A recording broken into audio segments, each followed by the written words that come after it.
ඉතින් ආලාල කාලාම දවස් 7කට කලින් මැරිලා. බලන්නකෝ පින්වතුනි. ආයුෂ පිණිස පින් තියෙන්න ඕන කියන්නේ දවස් 7ක් හිටියනම් තව.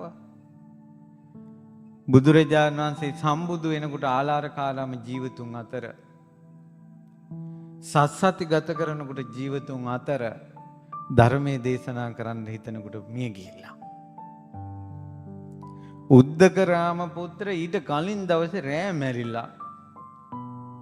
පැය 12ක් තව ආයුෂ තිබ්බනම් බුදුරජාණන් සම්බුදු වෙනකොට ජීවතුන් අතර ඊළඟට සත්සති ගත කරනකොට ජීවතුන් අතර ඔබට දහම් දෙසමී කියලා සිතනකොට ඔහු පැය 12කට කලින් මැරිලා අසඤ්ඤ ලෝකෙ ඉපදිලා ඒ ලෝකෙට ශ්‍රවණී කියන එක නැහැ.